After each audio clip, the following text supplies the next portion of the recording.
વડોદરા શહેર પોલીસ દ્વારા વર્ષ 2025ના અંતિમ દિને પાડી ગેટ પોલીસ મથકમાં પ્રાંગણમાં 85મો તેરા તુજકો અર્પણ કાર્યક્રમ યોજ્યો હતો।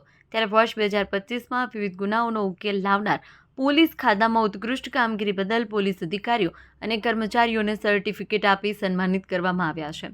વડોદરા શહેરમાં લૂંટ, ઠગાઈ, ચોરી જેવા ગુનાઓ ઉકેલી આરોપીઓની પાસેથી વડોદરા શહેર પોલીસ મુદ્દામાલ જપ્ત કરતી હોય છે। જે બાદ આ ગુનામાં જપ્ત કરાયેલ મોબાઈલ, સોનું, ચાંદી, રોકડ રકમ વગેરે જે તે મિલકતના માલિકને પરત કરવા માટે તેરા તુજકો અર્પણ કાર્યક્રમ કરી તમામને તેમની ચીજ વસ્તુ પરત કરતી હોય છે।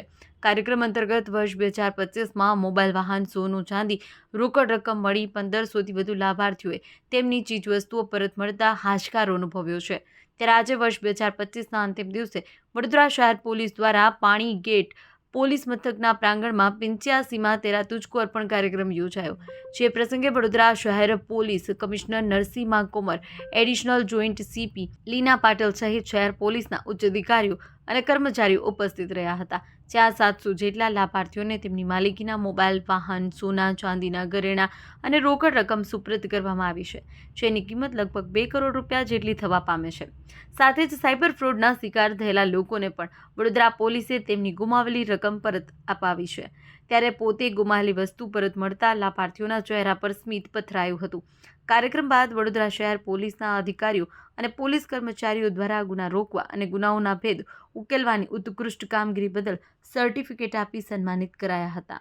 આજે 1.41 કરોડની મુદ્દામાલ આપણા 400થી વધારે જે લાભાર્થીઓ છે એમને ભેગા કરીને આપણા સુપ્રત કરી રહ્યા છીએ। તમે જોઈ શકશો કે આમાં mobile phone, gold and silver jewellery, motorcycles અને અન્ય વાહનોનો પણ સમાવેશ થાય છે।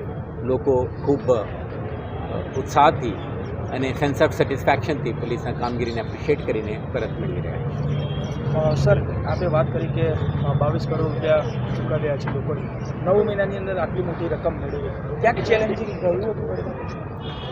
જે dacoity, robbery, house breaking, theft થાય છે મોટાભાગે જે under the cover of darkness આપણે કહીએ યા ઇન ધી સિક્રેસી જે ચોરી છુપીને કરતા આ ઘટનાક્રમને શોધવું પોલીસને અઘરું પડે છે। એટલે એમના જે પ્રોફેશનલ કોમ્પિટન્સીસ, એક્સપર્ટાઇઝ, એક્સપિરિયન્સ અને ટેકનોલોજીનો ઉપયોગ, ઉદાહરણ તરીકે મોબાઈલ ફોનના ડિટેક્શન માટે CEIR અને અન્ય જે ચેઇન સ્નેચિંગના કિસ્સાઓ શોધવા માટે CCTV ફૂટેજનું વિશ્લેષણ અને human intelligence coupled with human skill and the technical tools આ આપણા સફળતાનું રહસ્ય છે।